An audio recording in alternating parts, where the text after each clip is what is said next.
I think that's coming. We're going to have a tough time holding our own financial system and economy together. And the disease that we have with debt and debt finance consumption and overspending and so forth extends to our allies in Europe as well. So it doesn't make any sense. No sane, he's there talking into one ear of the czar while the czar is listening to all of his generals and political favorites and courtiers and so forth. And we have a lot of that in Washington now. We have large numbers of what used to be called court generals, people that curried favor with the king. Putin is saying it's also what Zelensky says. They're all wrong. Every small country, there was an expression by the French professor of international relations. He used to say, large countries do what they can, small countries do what they must. I think what you've got right now are small countries that are desperately committed to for this two-state solution, or some variation of it to exist, is gone. That's past. You're going to have one of two things happen. You'll either have an Israel, which is modeled on the Netanyahu concept of a Jewish state, or you're going to have Palestine. And Palestine will consist largely of people who are Muslims and a few Christians. The issue at the moment, as I understand, is do we launch Tomahawk missiles against the Russians deep inside Russia? But I don't think that's ever going to happen, because however misguided and misinformed Donald Trump may be, then he understands that if a Tomahawk missile lands in the outskirts of Moscow or Ryazan or Kazan or any of these places, he's going to be at war with Russia, and that war could rapidly escalate to the nuclear level. And once you hit the nuclear level, you have almost no control.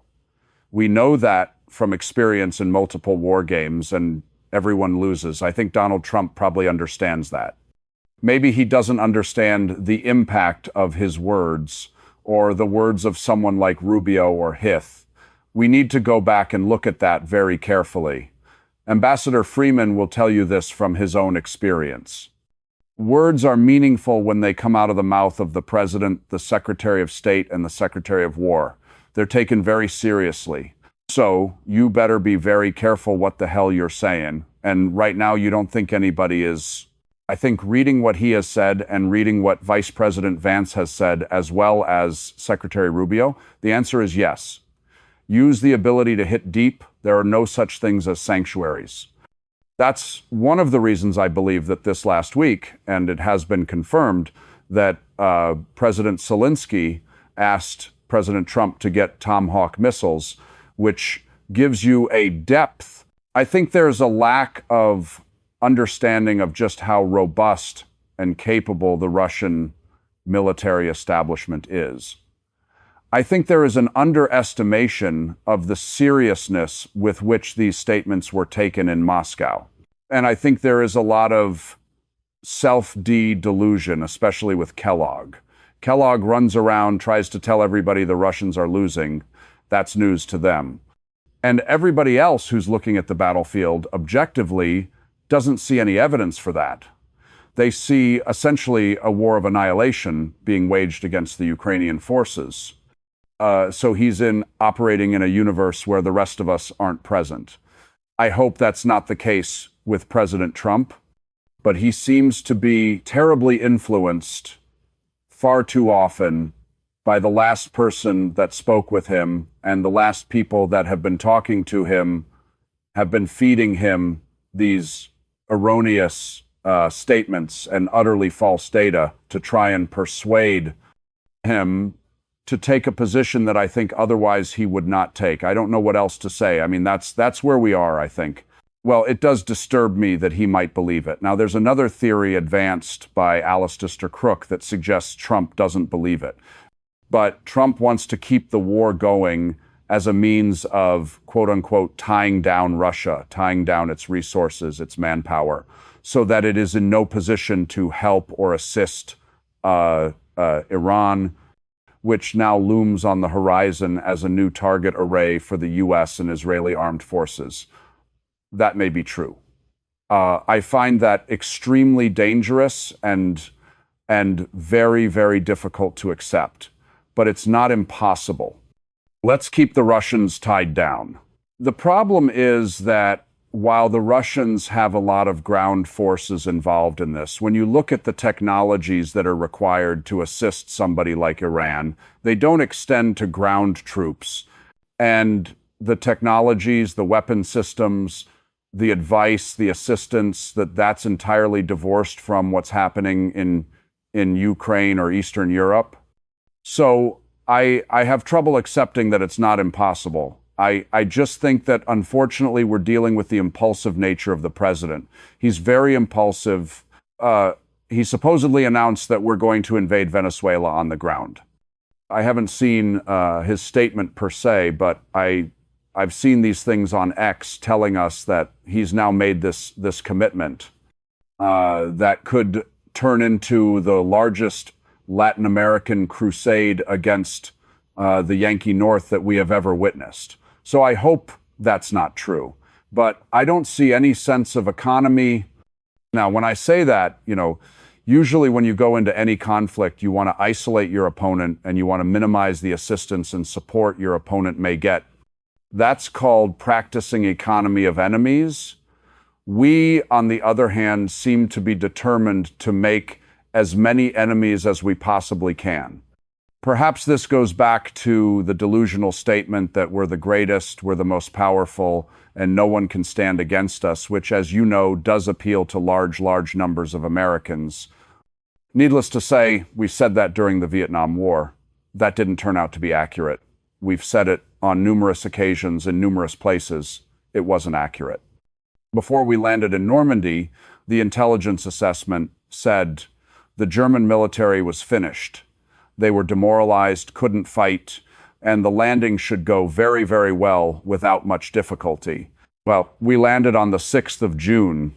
We never broke out until almost mid-July. So much for the weakened and incapable German force. I think that a lot of this goes on in Washington. It's dangerous. We need more sober-minded people. And all of this occurs against the backdrop of some ugly realities that the dollar is really not the reserve currency anymore. Gold is becoming the reserve currency, and our bond market is very fragile. And when that finally collapses, and I think that's coming, we're going to have a tough time holding our own financial system and economy together. And the disease that we have with debt and debt finance consumption and overspending and so forth extends to our allies in Europe as well. So it doesn't make any sense. No sane person looking at the world, looking at our conditions here at home, would embark on 3 separate wars at once. All these talks about returning to the borders of some years, this must be forgotten. You know what I want to tell you? All these talks about returning to the borders of some years have been going on for a long time. They are all connected with the fact that the Ukrainian leaders who came to power after February 2014 by illegal means constantly lied and disrupted all the agreements that were reached over these years. If in February 2014, the signed agreement between the then president and the opposition guaranteed by Germany, France, and Poland, if it had been implemented, then Ukraine would now be within the 1,991 borders. No, I think he's telling you the truth. And after all, if you look at the Russian military establishment in 2014, and then even look at it again in 2022, this was not a large military establishment designed to project Russian power hundreds or thousands of miles from Russia. It was largely focused on territorial defense. And at the time, I know that President Putin made it very clear, we have no interest in going to war at all. We don't want to do this. He had just been through the intervention with the Georgians, as you'll recollect, in 2008. 2008. The Russian military did not perform very well. There were a lot of problems with it. He had to sort of start over with his reforms and reorganization plans. So he wasn't interested in any sort of conflict at all. Even in 2022, I would argue he wasn't interested in a conflict. But I think that's also in part because he was always representing the Western wing of Russian political thought. He was someone that saw Russia as being part of the broader European civilization. He's now lost a lot of credibility as a result of that. Largely, the Russians reject that out of hand now. They see no hope for any inclusion of Russia into anything, largely because of us and what we've demanded. You know, there's I don't usually go to Hollywood films, but there is a film called Nicholas and Alexandra, and it's a tragic film. It's based on a book by Massey, but what's important in the film is the moment when the Tsar of Russia, Nicholas II, decides to go to war against Germany and Austria-Hungary. And there is this fictional figure, because the person that he's playing at that point in time, Stalopin, I think it is, was dead. And Sir Laurence Olivier plays that role. And he's there talking into one ear of Thesar while the Tsar is listening to all of his generals and political favorites and courtiers and so forth. And we have a lot of that in Moss and Washington. Now we have large numbers of what used to be called court generals. People that curried favor with the king or the emperor became a favorite and were then promoted as a result. Russia had a big problem with that in 1914. But he kept saying, you know, if you do this, everything could be lost. In most cases, these large-scale wars, whatever reason there was that started them, no one remembers at the end, because the end is destruction. And he makes a very good case, and I think that's what President Trump needs to listen to. He's not listening to the potential disasters that could ensue as a result of the decisions he's making. And again, I go back to Venezuela as the most recent example of stupidity, because I don't think he really understands, or anybody in Washington can appreciate, the level of anger and hostility this will precipitate in Latin America. We have a long history of being viewed as responsible for all the problems they've got. Well, that's wrong. Most of theirs, like most of ours, frankly, are self-generated. We make our own problems. But the anti-Yankee feeling, the anti-American feeling is very strong, and it'll become a spreading disease like the plague. And you'll have paramilitaries from all over that continent pouring into Venezuela. This will become the cause of the 21st century. Drive the evil Yankees out once and for all. And we lose sight of things. You know, look at Ukraine. Look at the size of the place. How many Iraqs can you fit into Ukraine? Nobody ever brings that up, but if you look at the map, if 3 or 4 Iraqs make Ukraine, the size count? Yeah, it counts. Venezuela has a coastline 1,700 miles long. The place has a 1,380 or 79 mile border with Colombia, and the same distance border with Brazil. It's the size of what Germany and France together. I mean, its size matters. It's huge. And what do you want to do? What's your purpose? Is your goal to forcibly extract oil and natural gas? Have we learned nothing from our experience in the Middle East? You don't have to park a tank on top of the oil well to get the oil out. Everybody will sell it to you. But if they're not going to sell it to you, you got to ask why. Is that because of your sanctions? You know, is it because of your behavior towards them? None of that is under discussion. We're now turning to the brute force sort of option, and we're congratulating ourselves on it and telling us we're the best, we're the biggest. And I guess we can infer that the message to all the flags is, get on board, get on the train with the rest of us. We're going to conquer the world. I mean, I don't really know what they wanted to do other than lead a pep rally. But it sounded to me a lot like, well, the pep rally is, get on board with us, we're going to war. Yay. Well, remember, he had negotiators sitting across from the Iranian negotiating team in, was it Oman? And all of a sudden, everyone woke up to the attacks on Iran by the Israelis. And then subsequently the arrival of all these B-2S with 14,000 pounds of bombs and so forth in each bomb bay. Anything is possible, but I think people take the threat seriously and they simply don't trust us. So if he were to speak tomorrow and say, I've had a come to Jesus moment, I want to make peace everywhere and get along, nobody would believe him either. So I think most people are going to believe that, yeah, he's going to do it. And that let's circle back around to the Russia-Ukraine war, because some of these things have ripple effects on our allies as well.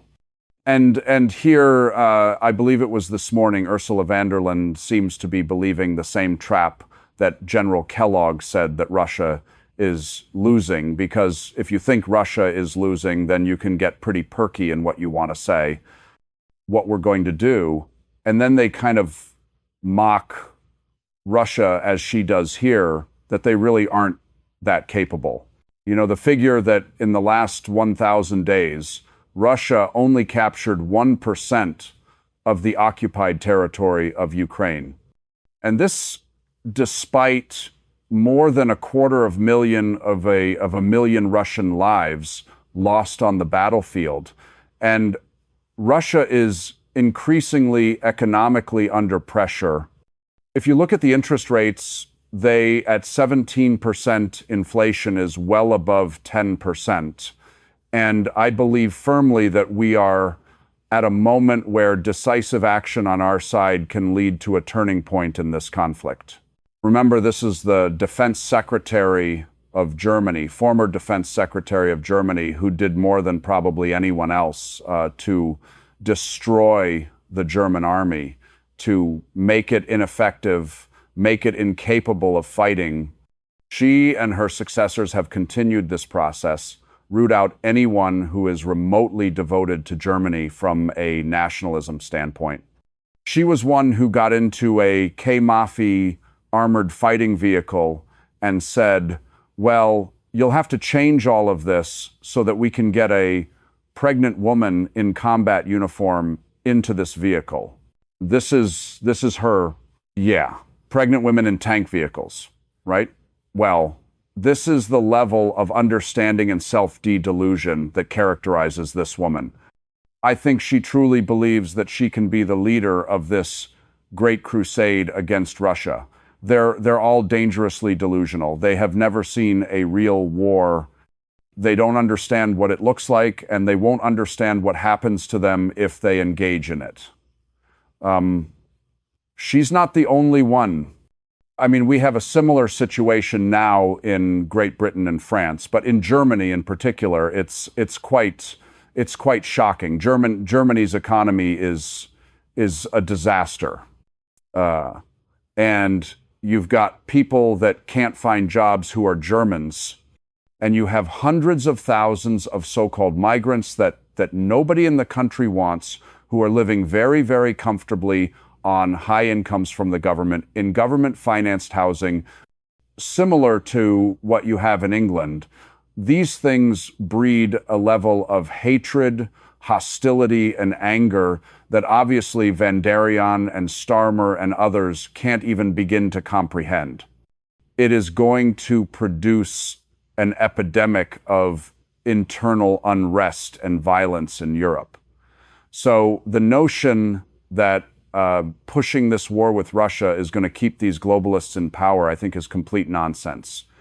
And, you know, one other thing I want to look at, I got another comment here, because I think this is something that is commonly said and certainly believed in the West, maybe even among the general population as much as the elite that spread it. And that is the fact that we have to help Ukraine because our security is equal to their security, as Mark Rutte said this morning to Ukraine. As you said, it is our first line of defense.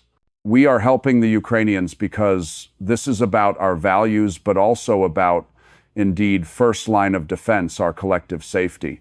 So it is crucial that they sustaining the fight. So we keep supporting them. The Americans have opened again the floodgates through the Pearl initiative of their lethal and non-lethal weapons. I think that's extremely important paid for by allies. But everything the European Commission is now doing through SAFE and other initiatives to bring Ukraine to the best possible place is crucial, both in the fight, but also when it comes to potential peace talks. Well, I think Ra and Zelensky and Netanyahu have all sent each other their speeches. I think everyone's borrowing heavily from Netanyahu.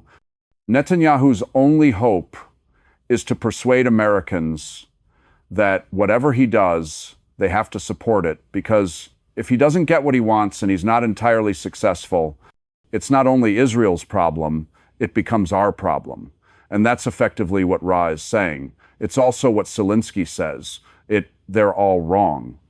Every small country, was an expression by the French professor of international relations, used to say, large countries do what they can, small countries do what they must. I think what you've got right now are small countries that are desperately committed to dragging us into their wars because they have no chance of winning those wars without us. That's very clear. And then on top of this, you have a president who says, okay, we'll do that. We're going to start a new war over here in Latin America in the Caribbean basin. And I'm starting it.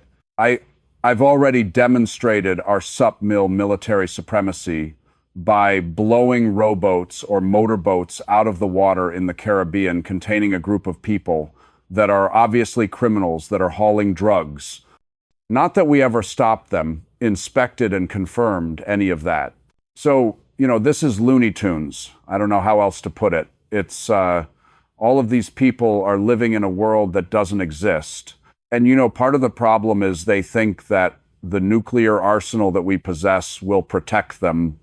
But American governments, American presidents, for many years, certainly since Lyndon Johnson was in office, and we developed flexible defense, pretty much made it clear that we are not going to sacrifice cities and a nuclear exchange for their benefit. And there were also clever people inside NATO, Europeans, especially leftists. Billy Blunt was a good example, who privately used to say, well, perhaps this will all work out very well. The Soviets and the Americans will nuke each other and will come off scotangent free. Nothing will happen to us. I mean, these sort of crazy thoughts occur to people. But the bottom line is that if Rutt thinks we're prepared to escalate to the nuclear level and contemplate the loss of New York City, Los Angeles, Chicago, Washington, Philadelphia, Baltimore, along with all the military installations from Norrell down to Corpus Christi, and all of the, the intercontinental ballistic missile silos across the Midwest, they're crazy. We're not going to do that. And yeah, it just doesn't make any sense. So you're back to the high-end conventional warfare. We can't win that in Europe against the Russians right now. It's impossible. Yeah, it really is. For very graphically so. Listen, I know we're running short on time. I don't want to let you get away without asking what your thoughts were on the doer. You mentioned Netanyahu a second ago on this alleged peace plan that Trump and Netanyahu agreed to yesterday that's going to end the Gaza war. Do you think that's actually going to happen? No. I think it's a marvelous distraction. It's something that would make someone like Molotov or Goebbels very proud. It's utterly meaningless. It's a facade for the consumption of people in the United States and probably Europe, because no one else in their right mind believes it. It's absolutely, there is no incentive for anyone in the Middle East to sign on for any of it. And as I've tried to tell people, the opportunity for this two-state solution or some variation of it to exist is gone. That's past. You're going to have one of two things happen. You'll either have an Israel, which is modeled on the Netanyahu concept of a Jewish state, or you're going to have Palestine. And Palestine will consist largely of people who are Muslims and a few Christians. And I don't know if there'll be very many Jews left, if you get my meaning. Other words, this is a fight to the finish. The Israelis have turned this into a ruthless war of extermination, and I think everyone in the Middle East has now agreed that's what it is, and that's what we're going to do. Sykes-Picot is over. There's no more discussion of those arrangements. That's in the past. And China's role in this is very important because they've enabled it in the sense that they're providing financial and military assistance. The Chinese have conducted exercises with the Egyptians and given the Egyptians assurance of financial and military assistance. The reason for the Pakistani-Saudi agreement, not that they haven't always been in bed with each other, they have, Saudi Arabia has financed all these radical Islamist madras in Pakistan, but they now share the same goal, which is we're not going to sit here and simply take what the Israelis dish out. We're going to respond. And increasingly, that's the sentiment in Turkey with Erdogan and his government. And Erdogan, very KY man who's straddled defense for a long time, but it's reaching the point now where he can't do it too much longer. And then, of course, is Iran. And Iran is arming itself and is prepared for the worst, which it knows is coming. The real question is, are we going to see the use of a nuclear weapon by the Israelis? That's the thing that worries me most of all. Jonathan Pard, who was the spy that we arrested and then ultimately traded to Israel,